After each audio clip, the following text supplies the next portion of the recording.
wanda kaga yana sallar dare Allah ya zabe shi. Duk wanda ke iya tsayuwa a cikin dare to kar ya bakin cikin ko me ya same shi a rayuwa, wallahi karshe wannan abin zai zama alkhairi. Babu abin da ke sa Allah madaukakin sarki ya sa mutum ya fi karfin matsalolinsa a duniya da lahira kamar sallar dare. Babu abin da ke sa mutum ya fi karfin makiyarsa kamar sallar dare. Babu abin da ke sa ka samu garantin samun duniya da lahira kamar sallar dare. Lokacin da Allah subhanahu wataala ke so ya turo annabi sallallahu alaihi wasallam ya fuskanci duk duniya, ya canja ma duniyar tafiya gaba ɗayan ta ya juya ta, da Allah ya kalli zuciyarsa sai ya gina ta da sallan dare, domin da wannan ne kadai za ta iya aikin da ya kamata. Shi yasa ya ce ya ayyuhal muzammil, ya kai wanda ka lulluba, ba lulluba ce mafita ba, tashi tsaye ne. Qumil laila, tashi kai sallah a cikin dare, illa qalila face ka. Nisfahu, in kana da karfi sallaci rabinta, a winkus minhu qalila, ko ka rage kaɗan daga ciki, in ma za ka iya fiye da rabin gwargwadon dai damar da kake da shi, ko raka'a biyu ne ta minti 5 dai kan fito albijir kai, ko minti 3 ne ka dai yi, Allah ya saka cikin masu yi din. Auzid alaihi, ƙara akan abin da kake iyawan ka samu iko, warattilil qur'ana tartila.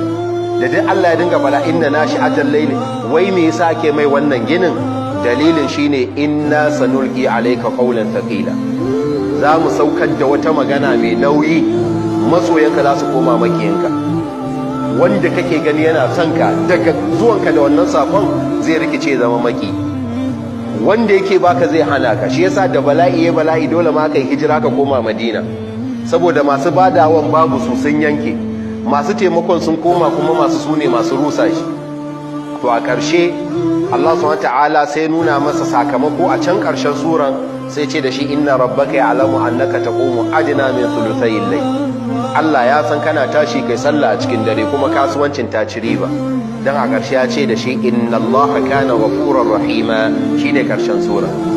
Allah ya maka gafara kuma ya yafe maka, kuma ga da'awar sannan yana kallo bai bar duniya ba, sai da ta zo ta mamaye duk duniya, aka koma ƙarƙashin faɗinsa. To wannan Allah na kawo shi ne saboda mai koyi da hakan, mu ma ya zamto mun samu mun ɗosano daga wancan albarkan da Allah ya bashi. To shine sai malai wannan rubuta littafin ya kawo hanyoyin da zaka bi cikin sauki ka sakarin ka sallan dare, domin ta sallan dare tana daga cikin ibadan da zunubi ma ke sa a kwace ma mutum. Ba wanda bai santa, duk wanda ya ji falalan da ke ciki sai ka jiran shi yana so, duk wanda ya ji hadisanta sai ya ji yana so, amma wanda ke iya ta kuma ba su da yawa. To galibi laifuffuka, musamman laifi na ido na kallo, idan mutum na kallace-kallacen da Allah bai so da rana, to Allah bai yadda idanuwansa su bude a cikin dare, sai dai ya dinga sharan bacci cikin dare. Kuma za ka yi mamakin hadithin da Annabi sallallahu alaihi wasallam yake sukan wanda ba sa sallan dare, ya siffanta su da cewa himarun bin nahari jifatun bil layl, da rana suna aiki kamar jakuna wurin neman abinci. Ba Allah ya ce waje allan nahara ma'asha ba, da rana zaka ga an dage ana ta neman tuwo malam. Ya ce amma kuma jifatun billai, in ka bi gidajensu cikin dare yadda ka san mushe, ba wani motsi ta ana karanta Qur'ani a cikinsa. To waɗannan laifukan ranar suna iya sa a shiruntar da dare.